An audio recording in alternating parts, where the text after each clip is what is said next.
Welcome to our interview series with the team of RWS. Today we are talking to Emily Hirsch. She is such a vital part of our team, so I will let her introduce herself to you. Hi, everyone. Emily Hirsch here. Thank you, Anna, for the warm introduction. So I've been a dietitian for more years than I can count at this point. And I started my career in a hospital in New York City and gained a lot of clinical experience, worked mostly like the critical care units, that sort of thing. So a lot of tube feed. And then I discovered that I really was passionate about outpatient nutrition and counseling. So I pivoted into a role as an outpatient dietitian doing counseling ranging from, GI stuff to general health and wellness, to diabetes and sort of everything in between. And that was great. And then actually started writing at that time for a cardiac kind of magazine. And so that's where I gained some writing experience. And and I feel like I met you maybe virtually many, many years ago. We started working together 7 years ago, maybe. I feel like RDs Who Write is probably 8 years old now. Okay. Mm-hmm. That was probably around that time, Yeah. 2014 maybe. Yeah. So we go back a ways. And so I've been writing with and for Anna for years and started my private practice back in 2016, maybe. So I sort of play both roles as writer, researcher, and also nutrition counselor and business person. So that's been going really well. And I like the balance of those two roles. So what is the name of your private practice and what do you focus on in the Mhm. practice? So the name of my private practice is South Charlotte Nutrition, and I see a wide variety of patients, a lot of general health and wellness, a lot of IBS, so like some GI stuff, and I'm trying to think what else, some eating disorder kind of sprinkled in there, some binge eating stuff, but just a really wide range of patient care, which has been really nice because we have a wide range of health and wellness topics that we cover, right, for writing.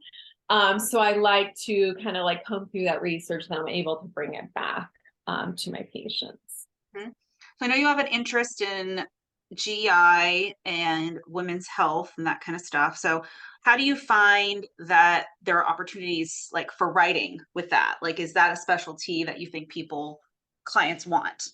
Well, absolutely. So one thing I realize is that, being amongst the public, right, you get a really in-depth view of kind of how people are thinking and different nutritional trends, different kind of like diet trends.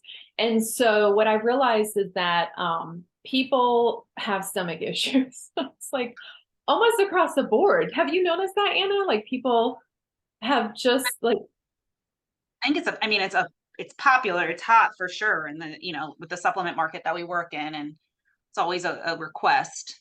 absolutely, yes. So I know we've done a ton of work like in the field of probiotics and trying to decipher kind of what's out there. So what I realize is that people have stomach issues. Oftentimes they go to their GI doctor. They are sometimes not able to pinpoint kind of what the issue is. So sometimes they'll just say like, oh, general IBS, right? But is it true IBS or is it just sort of like some GI discomfort here and there? So trying to kind of work through that with people and finding solutions. Sometimes when it's IBS, we go down that very specialized FODMAP kind of elimination diet protocol. But then when it's kind of more of a, could be just general, who knows what, then we sort of kind of create or tailor our own kind of specific guides where we eliminate certain things just based upon, food logs and symptoms. Right. I think So, mhm. GI thing is interesting because it has to be very personalized, you know? So like one food that works for you, even if you have IBS, doesn't work for me if I have IBS, you know what I'm saying? Like I just feel like it's hard to make generalizations about GI recommendations. 100%, like could not be more true. I was doing some consulting work for sort of a long-term care facility type place, although it was more of like an independent living. Anyhow, they had this cafeteria kind of style thing where they served dinner, and someone kind of got in there, wasn't a dietitian, but they wanted to revamp the whole menu. And so they wanted to have like a plant-based option at dinner, and then like just a regular diet option, and then an IBS option at dinner. And I was like, that's not, yeah, it's not how it works. It's highly individualized. And it's really important to not kind of take advice from people that don't have that background, because you'd be very frustrated. Right, absolutely. So a lot of this experience that you have with the private practice, we have used as a team to put into our content strategies, right? Absolutely, yeah. So you want to talk a little bit about that, like how you use this to inform what we produce at the end for our clients who want to sell IBS products or probiotics Yeah, or exactly. Yeah, it's a great question. So I feel like I'm in a unique position in that I kind of have my pulse on what's going on beyond like what you can find in some of those marketing surveys, beyond what you can find in, just sort of, random publications. So we're kind of in the like the nitty gritty real world aspect of the health and wellness field. Mhm. So when it comes to content strategy, this marketing survey may, provide a little sliver of insight here, but when you have that, like your pulse on like the real world stuff, we can use that to kind of implement strategy that we know people want, need, are talking about. And then we can kind of guide clients. Okay, so they thought, oh, we really want to focus on, this really specialized, probiotic supplement. And then we show, a lot of people are talking about the connection between like the gut and the brain. So a lot of like the research that I comb through has to do with the connection between like your mind and your stomach, which is actually pretty significant. And we're just kind of unraveling some of that now. So we might try to like steer clients in a direction that we know the public is kind of talking about and needing some guidance in that area. So I feel like when we do that, the client might want, an article on their very obscure specific strain of bacteria or whatever, but we come in and we say the consumer doesn't know anything about this. Like you have maybe spent your time understanding it, but they are kind of in a different space, Mm-hmm. right? So bringing it back to what is the original question Mm-hmm. that the consumer might be asking to lead them to where this particular probiotic or whatever is the solution to that. Mm-hmm. That's where I think that your experience really comes in. Yeah, no doubt. And we can be kind of like really nitty-gritty sciencey, but when it comes to educating the public, like all of that is out the window because we know what people want to see, what people want to read.